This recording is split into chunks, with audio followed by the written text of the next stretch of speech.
Bonjour et bienvenue au Congrès des DAF et des directeurs juridiques. J'ai le plaisir d'accueillir Olivier Chadutot. Bonjour. Bonjour. Vous êtes associé fondateur du cabinet Day One et avec vous, on va parler essentiellement de direction juridique. Et ma première question, c'est finalement, si on revient un petit peu en arrière, si on parle de l'évolution récente de ce métier, quelles sont selon vous les grandes tendances ? Alors j'ai coutume d'utiliser un acronyme qui est très connu en France en tout cas, qui est l'acronyme VTC. Alors non pas pour les véhicules de transport avec chauffeur, mais plutôt pour dire les trois domaines qui impactent fortement une direction juridique, c'est la réflexion sur la valeur, le V, l'impact de la technologie, et enfin tout ce qui est collaboratif. Alors la valeur, ça veut dire démontrer la valeur que l'on apporte pour une direction générale, mais aussi réfléchir à quelle valeur je veux réaliser moi en interne, que je veux faire en externe par mes avocats ou mes prestataires, ou que je veux déléguer à mes clients internes. Sur la technologie, c'est l'impact du digital. L'impact du digital pour une direction juridique, c'est deux niveaux. C'est d'abord sur le métier de l'entreprise. Il va falloir être capable de répondre sur des sujets de data protection, sur des sujets d'IP, sur des nouveaux sujets qui arrivent. Mais c'est aussi comment je vais utiliser le digital pour pouvoir être plus efficient. Efficient, c'est efficace au moindre coût. Et pour pouvoir justement, grâce au digital, à la technologie, utiliser de la valeur. Donc on va utiliser des termes comme Enterprise Legal Management, c'est-à-dire en gros les nouveaux logiciels qui vont permettre à des juristes de pouvoir se focaliser sur la forte valeur ajoutée et de déléguer à de la technologie, voire à de l'intelligence artificielle, la soft intelligence artificielle, des algorithmes, on en est là pour l'instant, des tâches qui sont de moindre coût.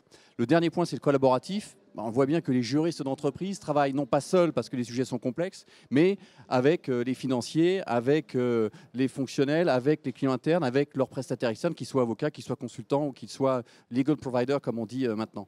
Alors vous animiez ce matin un atelier sur la réforme du droit des contrats.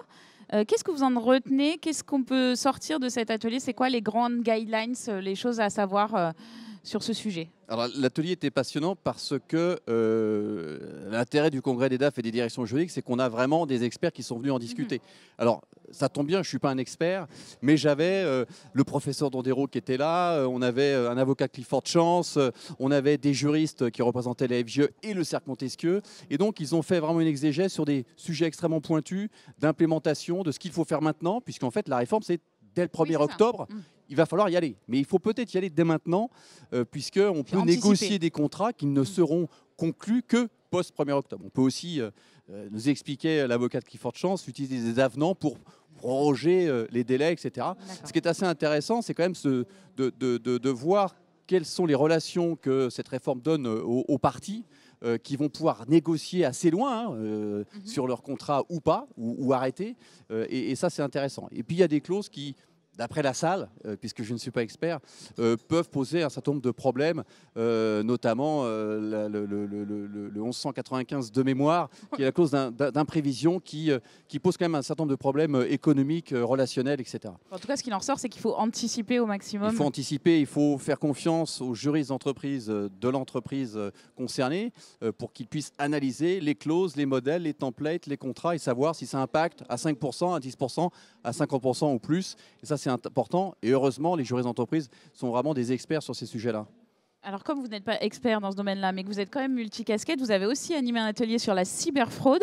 Et là, qu'est-ce qui ressort ? Alors, le premier message qui est peut-être le plus important, c'est qu'aujourd'hui, tout le monde est concerné. Avant, on disait, grande entreprise, grosse marque, ils vont se faire attaquer. Aujourd'hui, on avait des témoignages d'un entrepreneur d'une société de 20 millions de chiffre d'affaires.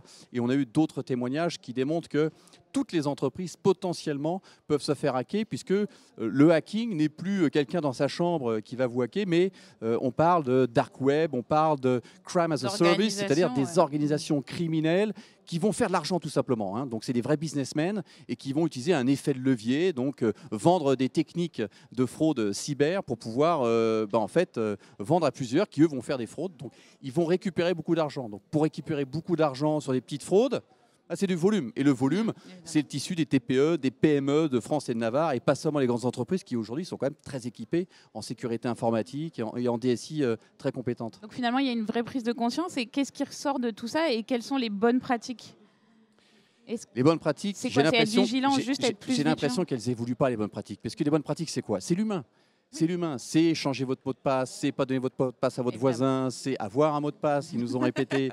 C'est vraiment, une fois encore, quelle que soit la technologie, quelle que soit la situation, c'est l'humain qui est important, c'est le bon sens paysan, nous disait un associé de Mazars, qui disait au bout d'un moment, quand on regarde les choses, et non pas qu'on fait un clic sur un outil pour valider tel ou tel montant, on peut en fait challenger, on peut regarder avec le cerveau tout simplement. De temps en temps, ça remplace quand même l'intelligence artificielle, c'est bien, mais l'intelligence humaine, c'est quand même mieux pour le bon sens paysan. Voilà, du bon sens. Donc, Olivier Chatudou, merci beaucoup. Merci.